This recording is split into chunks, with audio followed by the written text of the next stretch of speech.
عام طور پر شادی کی رات دلہا اپنے کمرے میں جانے کی جلدی کرتا ہے، اپنی ہونے والی دلہن کو دیکھنے کی اور اس کے ساتھ خوبصورت لمحات گزارنے کی خواہش اسے بے چین کرتی ہے۔ لیکن میرے معاملے میں کچھ الٹا تھا۔ میں پچھلے آدھے گھنٹے سے اپنے ہی کمرے کے دروازے پر کھڑا تھا، لیکن نہ جانے کیوں میرا کمرے کے اندر قدم رکھنے کا بھی بالکل بھی دل نہیں چاہ رہا تھا، اور وجہ کوئی اور نہیں بلکہ میری اپنی ہی بیوی تھی۔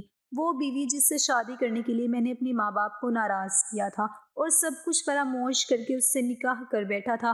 اب اسی کے پاس جانے سے پہلے میں تذبذب کا شکار تھا۔ کتنے ہی لمحے میں نے ایسے ہی دروازے پر کھڑے کھڑے گزار دیے تھے۔ اس بھرے سے بنگلے میں میری بیوی اور چند نوکر تھے۔ سارے نوکر سرونٹ کوارٹرز میں جا چکے تھے اور اب میں اپنی بیوی کے پاس جانے سے ہچکچا رہا تھا۔ میں 25 سال کا ایک جوان مرد تھا اور جس عورت سے میں نے شادی کی تھی وہ 65 سال کی بوڑھی تھی۔ یہی وجہ تھی کہ میرے قدم دروازے پر رک گئے تھے۔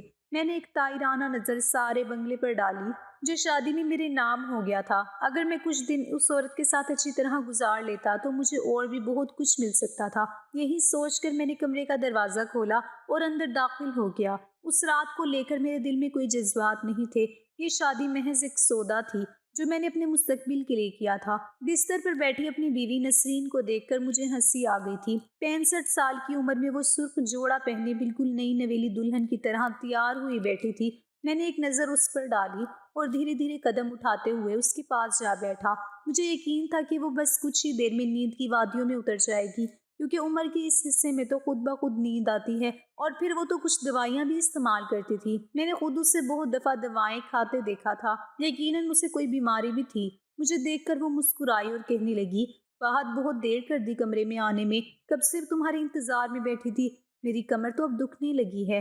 اس کی بات سن کر مجھے ہنسی آ گئی۔ اس سے میرے انتظار میں آدھا گھنٹہ بیٹھا نہیں گیا تھا۔ وہ میرے ساتھ خلوت کے لمحات کیا خواب گزار سکتی تھی؟ نہیں۔ کیوں اسے عمر کے اس حصے میں شادی کا شوق چڑھ رہا تھا؟ شاید یہ میری خوش نصیبی تھی۔ اس نے خود مجھے شادی کے لیے کہا تھا اور اب میری قسمت بدلنے والی تھی۔ میں نے منہ دکھائی کا تحفہ نکال کر اس کے ہاتھ میں رکھا تو وہ بڑی خوشی خوشی ان آرٹیفیشل کنگن کو دیکھنے لگی جو اس کے شیان و شان ہرگز نہیں تھے۔ وہ تو سونے اور ہیرے پہننے والی عورت تھی۔ کہاں میں نے اسے 1000 روپے کے سستے سے کنگن لا کر دیے تھے۔ میں اسے اپنی حیثیت جتانا چاہتا تھا، لیکن اس کے چہرے پر تو الگ ہی خوشی تھی، جیسے اسے کوئی خزانہ مل گیا ہو۔ اس نے جلدی سے وہ کنگن اپنی کلائیوں میں ڈال دیے اور پھر سائڈ ٹیبل کی دراز سے ایک چیز نکال کر میری طرف بڑھائی۔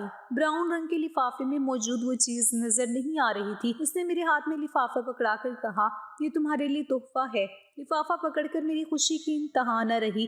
شادی کی رات میری دلہن نے مجھے تحفہ دیا تھا، اور دلہن بھی وہ جو کروڑوں روپے کی مالکن تھی، تو یقیناً تحفہ بھی بہت ہی قیمتی ہونے والا تھا۔ یہی سوچ کر میں مسکرا رہا تھا۔ بہت کچھ میرے ذہن میں آ گیا تھا، شاید گاڑی کی چابی ہو یا پھر کاروبار کے کاغذات۔ اپنی اتنی امیر بیوی سے میں ایسے ہی کوئی توقع کر رہا تھا، لیکن جیسے ہی میں نے وہ لفافہ کھول کر دیکھا میری آنکھیں حیرت سے پھٹ گئی۔ مجھے اپنی آنکھوں پر یقین نہ آیا۔ میں نے جب اپنی بیوی پر نظر ڈالی تو اس کے چہرے کی مسکراہٹ نے مجھے بہت کچھ سمجھا دیا تھا۔ یہ کیسے ہو سکتا تھا؟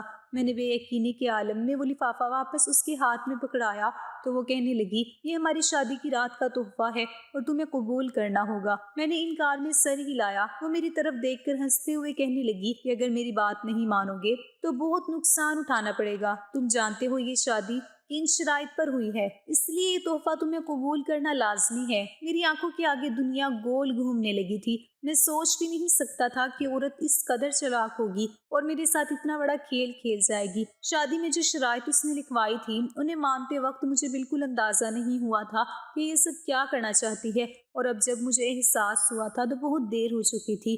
میرے پاس واپس پلٹنے کا کوئی راستہ نہیں تھا۔ میں چاہ کر بھی اپنا دامن نہیں چھڑا سکتا تھا، کیونکہ میں نے خود ان پیپرز پر دستخط کیے تھے جن پر میری بیوی نے عجیب و غریب قسم کی شرائط لکھوائی تھی، اور اب جا کر مجھے ان کی سمجھ آئی تھی۔ میری بیوی نے وہ لفافہ دوبارہ میرے ہاتھ میں پکڑایا اور کہنے لگی، خاموشی سے وہی کرو جو میں چاہتی ہوں، اور میں نے مجبور ہو کر اس کی بات مان لی۔ دراصل وہ چیز میری مردانہ، میرا نام فہد ہے، میرا تعلق لاہور سے ہے، میں صرف 24 سال کا تھا اور شارٹ کٹ کے راستے تلاش کر رہا تھا، کوئی ایسا راستہ جس سے میں راتوں رات امیر ہو جاتا۔ میرے پاس اتنا پیسہ آ جاتا ہے کہ جس سے مجھے کوئی کام نہ کرنا پڑتا۔